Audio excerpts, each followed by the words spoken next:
Então agora na questão 11, pessoal, nós temos outra questão aí de verdadeiro ou falso e temos lá a informação de que se trata da resolução 453 de 2013, que disciplina o uso de capacetes para condutor e passageiro de motocicletas. Então a primeira afirmação diz: no período noturno é obrigatório o uso de viseira no padrão cristal. Correto, pessoal, tá? É proibido o uso de viseiras que não sejam nesse padrão no período noturno. O capacete motociclístico utilizado pelo condutor será certificado pelo Inmetro, até aí correto, e desde que comercializado por lojas credenciadas pelo CONTRAN. Tá? Não existe essa obrigação, tá, pessoal? O capacete tem que ser certificado pelo Inmetro, mas ele é vendido e comercializado em qualquer loja que venda esse tipo de equipamento. Tá? Não precisa ser loja credenciada pelo CONTRAN. Outra afirmação: quando o veículo estiver imobilizado na via, independentemente do motivo, a viseira poderá ser totalmente levantada, devendo ser imediatamente restabelecida a posição frontal aos olhos quando o veículo for colocado em movimento. Afirmação correta, pessoal. A viseira, até para evitar o embaçamento, né, em imobilizações, pode ser levantada. Assim que o veículo retornar à circulação ou ao movimento, deve ser a viseira abaixada novamente para proteção dos olhos do condutor. Entende-se por óculos de proteção os óculos corretivos ou de sol. Afirmação falsa, né, pessoal? Os óculos corretivos nem óculos de sol não podem ser considerados como óculos de proteção. Isso está previsto lá na resolução 453. Tá? Então, o condutor tem que utilizar ou viseira ou os óculos de proteção regulamentados, né? Óculos corretivos ou de sol ou até mesmo de EPI não podem ser considerados como os óculos de proteção para efeitos de circulação de condutores de motocicleta, motonetas e ciclomotores. E por último, nós temos lá: é proibida a posição de película na viseira do capacete e nos óculos de proteção. Afirmação correta, pessoal. É proibido qualquer tipo de película sobre a viseira. É permitido as viseiras fumês, viseiras espelhadas, apenas no período diurno, tá? Mas qualquer tipo de película em viseira, colocada sobre a viseira ou até mesmo nos óculos de proteção, é proibido. Então nós temos lá VF, VF, V, o que nos dá a alternativa D como correta da questão 11. Na questão 12, nós temos lá sobre equipamentos obrigatórios. A primeira alternativa: é permitido o uso de pneus reformados na roda dianteira em ciclomotores, motocicletas e triciclos. Está errado, né, pessoal? Não pode em motocicletas, motonetas, ciclomotores e triciclos o uso de pneus reformados, nem na frente nem atrás. É proibida a utilização de rodas, pneus que ultrapassem os limites externos do paralamas do veículo, tá?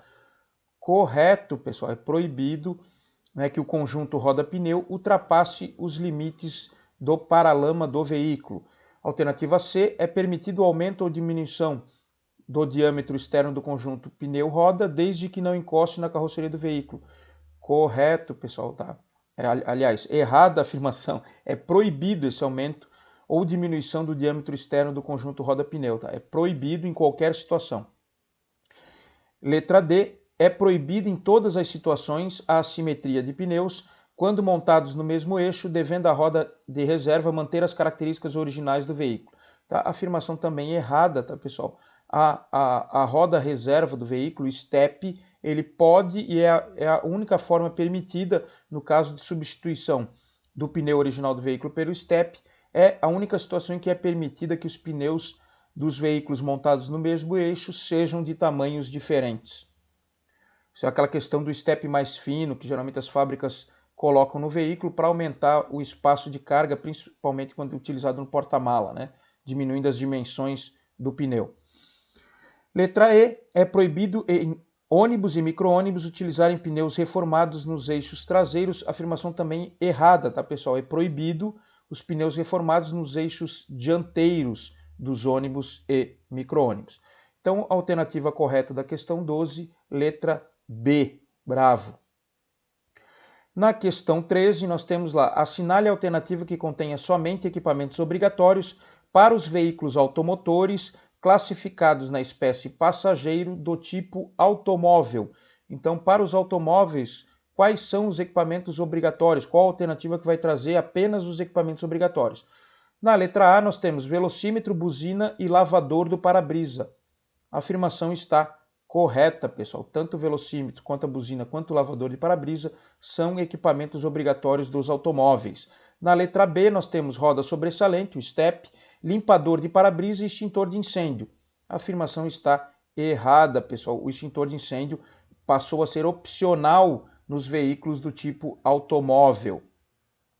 Faróis principais dianteiros, freios de estacionamento e protetores das rodas traseiras.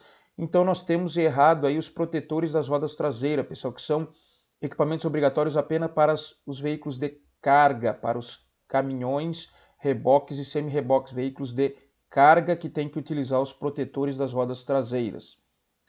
Lanterna de freio na cor vermelha, lanternas delimitadoras laterais e retrorefletores traseiros da cor vermelha. Também está errado aí as lanternas delimitadoras laterais, que são previstas apenas para os veículos de grande porte, pessoal, com dimensão superior a 6 metros de comprimento. Então, no veículo tipo automóvel, não é obrigatório essas lanternas delimitadoras laterais. E alternativa E, chave de roda, lanternas de neblina na cor vermelha e lanternas de iluminação da placa traseira cor branca. Está errado aqui as lanternas de neblina na cor vermelha, que é um equipamento de sinalização opcional nos veículos, pessoal.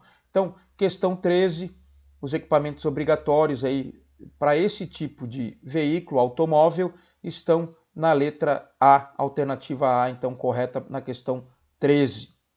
Questão 14, sobre a Resolução 254/2007, que estabelece os requisitos para aplicação de películas, de inscrições, pictogramas e películas nas áreas envidraçadas dos veículos, qual que é a alternativa correta? Então, letra A, para os vidros que não interferem nas áreas envidraçadas, indispensáveis à dirigibilidade do veículo, a transparência não poderá ser inferior a 50%. Está errado, né, pessoal? A resolução prevê que ela não poderá ser inferior a 28% nas áreas não indispensáveis à dirigibilidade do veículo. A transparência não pode ser inferior a 28%. Letra B, a aplicação de películas refletivas nas áreas envidraçadas dos veículos será permitida desde que atendidas as condições de transparência estabelecidas na Resolução 254. Está errado, né, pessoal? Película refletiva de nenhuma forma pode ser aplicada sobre veículos. É proibida a aplicação de películas refletivas.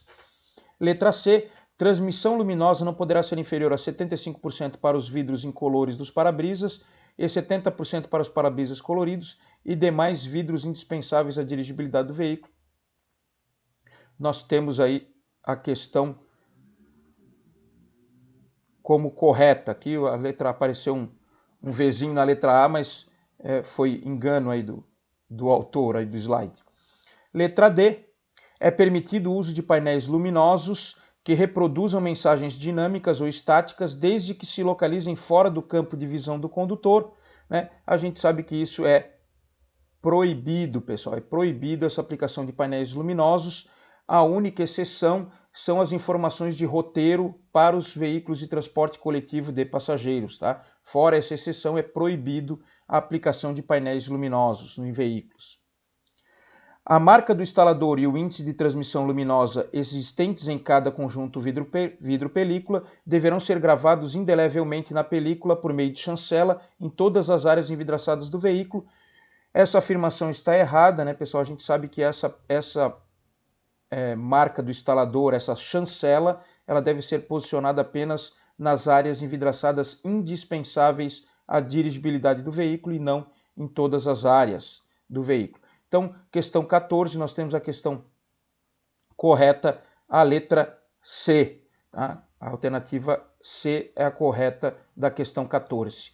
A questão 5, nós, em reunião com os demais instrutores, decidimos anulá-la, né, pessoal, por um erro de grafia da prova. Né? Então, a resolução que trata do quebra-mato, do para-choque de impulsão, é a resolução 215/2006. Então, nós teríamos aí essa afirmação como errada, né? visto que a numeração da resolução foi grafada errada na prova, resolvemos então anular essa questão para não haver prejuízo para os alunos. Então foi anulada a questão 15, foi considerada a resposta como correta para todos os alunos. Questão 16, outra questão de VOF. Então, na primeira afirmação, a carga ou a bicicleta transportada de forma eventual no veículo classificado na espécie automóvel deverá estar acondicionada e afixada de modo que não exceda a largura máxima do veículo. Afirmação correta, né? A carga ou a bicicleta não pode exceder a largura máxima do veículo.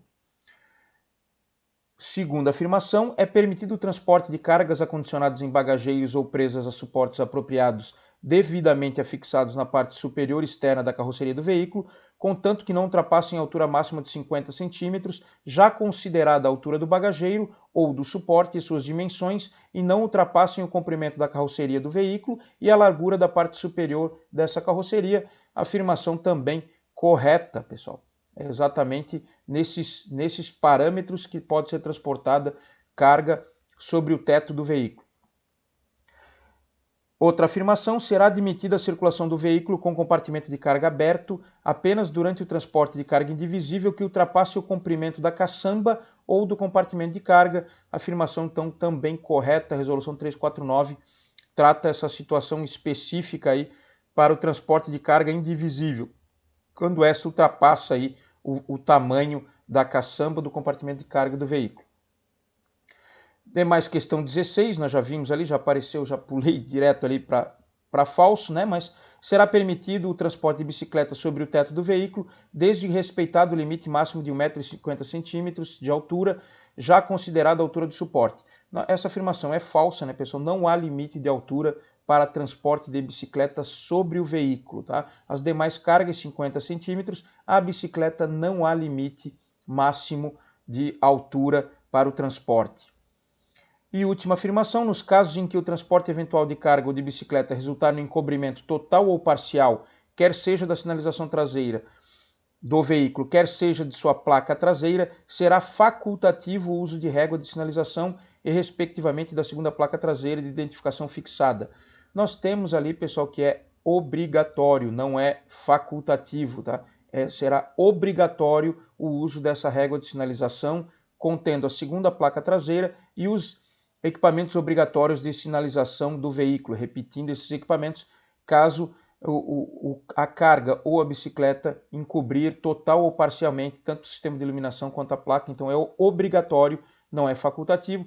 Então nós tínhamos lá VVVFF, o que nos dá a alternativa A como correta da questão 16.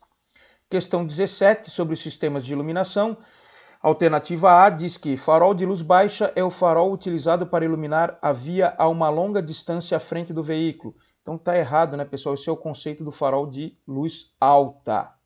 Os faróis de longo alcance somente poderão entrar e permanecer em funcionamento quando estiverem acionados os faróis principais de luz alta. Questão correta, tá, pessoal? Os faróis de milha ou de longo alcance só podem entrar em funcionamento conjuntamente com os faróis de luz alta. Desligando os faróis de luz alta, automaticamente deve ser desligado também os faróis de longo alcance. C. O farol de neblina é destinado a auxiliar a iluminação à distância à frente do veículo e deve ser considerado como farol de luz alta. Errado, né, pessoal? Esse é justamente o conceito do farol de longo alcance ou o farol de milha.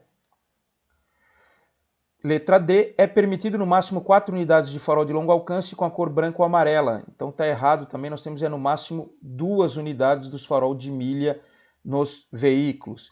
E letra E, farol de luz alta é um farol utilizado para iluminar a via à frente do veículo sem causar ofuscamento ou desconforto aos motoristas que se aproximam em sentido contrário. Esse é justamente o conceito, né, pessoal? Vê a inversão ali da letra A com a letra E. Esse é justamente o conceito do farol de luz baixa, tá? Então, a alternativa correta da questão 17, letra B.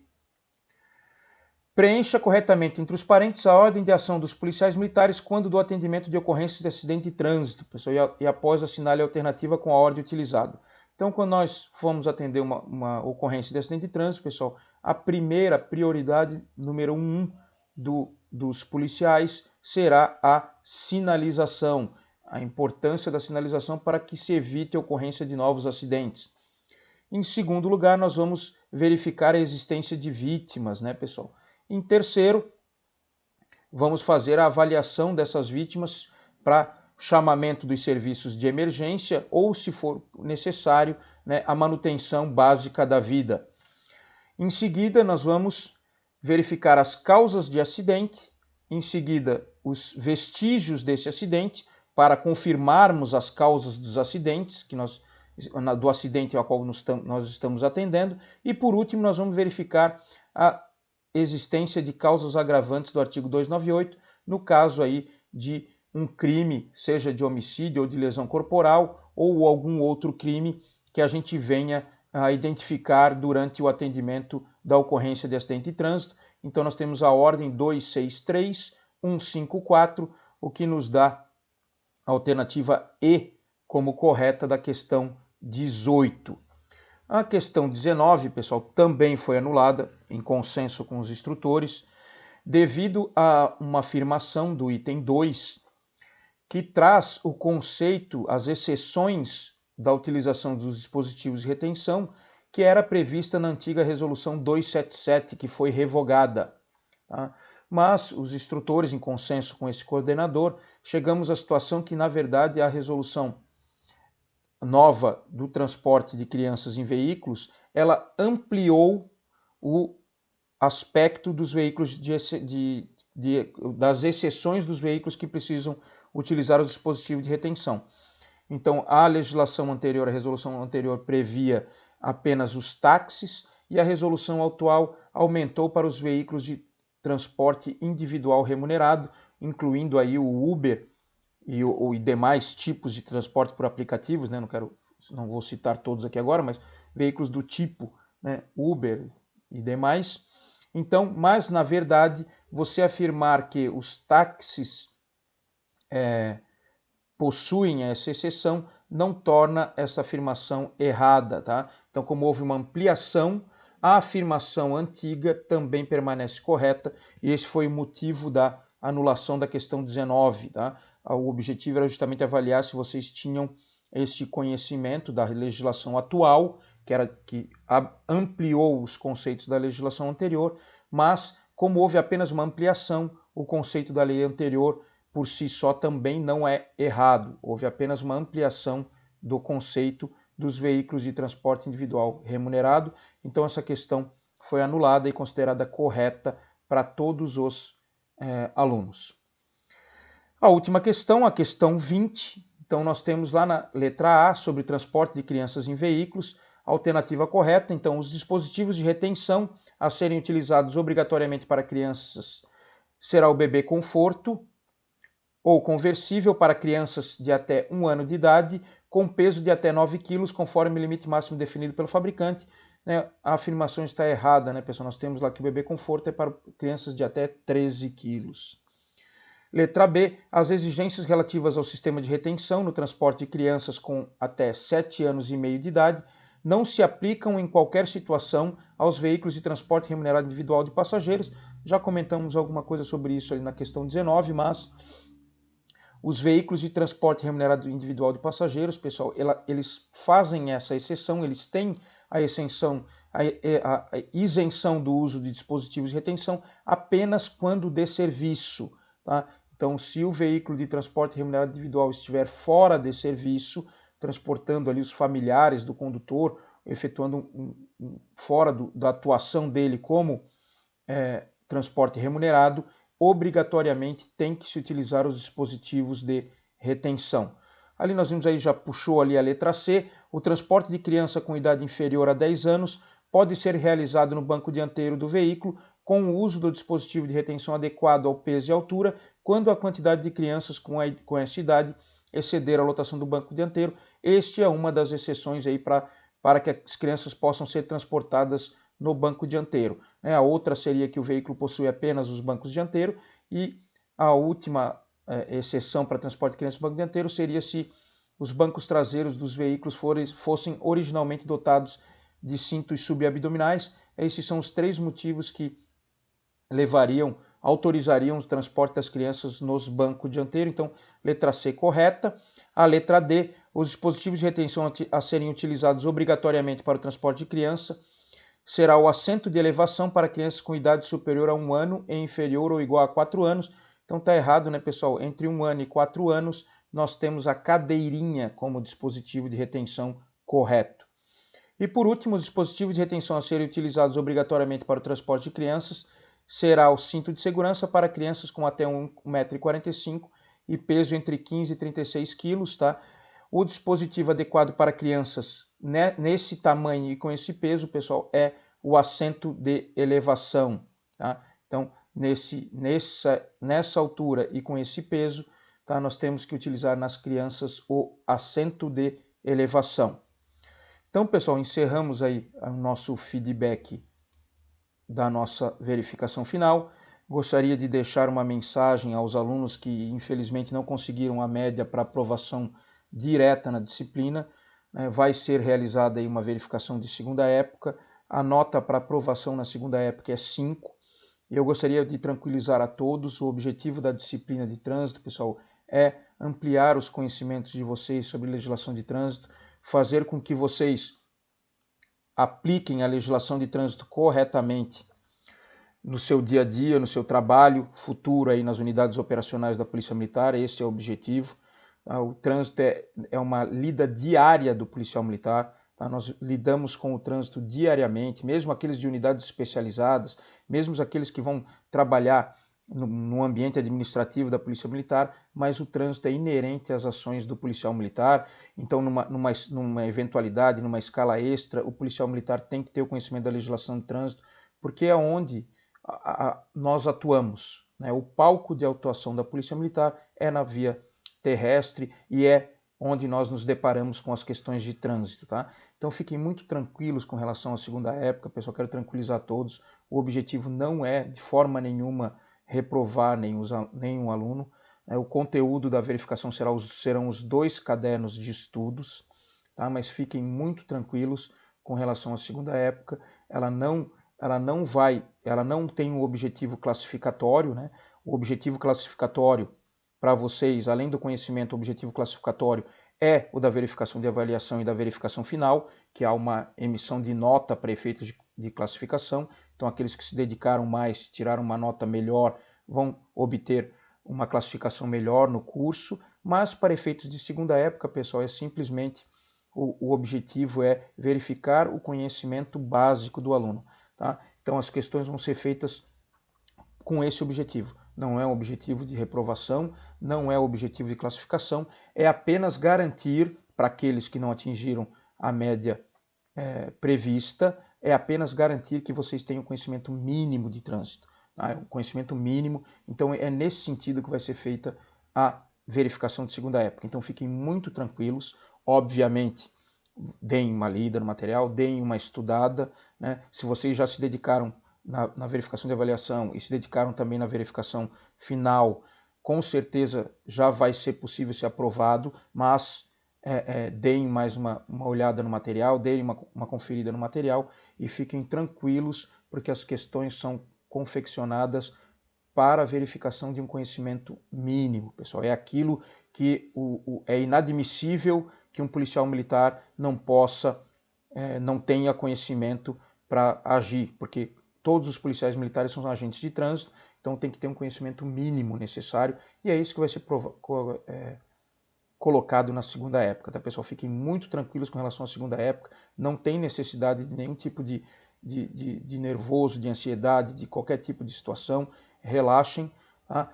Não o suficiente para reprovar, né? Não sejam, mantenham um zelo aí com os estudos, né? Deem uma verificada no material, vai ser agendada a prova, deem uma olhada no material, uma revisada no caderno de estudos, tirem as dúvidas com os instrutores naquilo que lhe restar de dúvida, tá? Mas fiquem muito tranquilos, tá? Não é motivo para nenhum tipo de ansiedade ou de nervoso, não é nada disso. O objetivo de classificação já foi alcançado com as 2 verificações. O objetivo da segunda época é conhecimento mínimo básico de trânsito, e é isso que vai ser cobrado na avaliação, então fiquem muito, muito tranquilos com relação a isso. mas, né, não deixem de ter o zelo aí de verificarem material, de darem uma analisada, de darem uma estudada, né? Também tem a necessidade aí de pelo menos tirar nota 5 na segunda época para aprovação, tá? Mas fiquem muito tranquilos com relação a isso, tá? O objetivo é apenas o conhecimento de trânsito, tá? Não é a reprovação de ninguém, e eu tenho certeza que todos que mantiverem um mínimo de zelo, um mínimo de estudo ali, vão conseguir a nota para aprovação, tá? Não se preocupem com relação a isso, apenas revisem o material, deem uma lida no material e com certeza com esse conhecimento mínimo aí vão conseguir atingir a média 5 para aprovação na disciplina na segunda época, tá? Muito tranquilo, fiquem todos com Deus e até a próxima.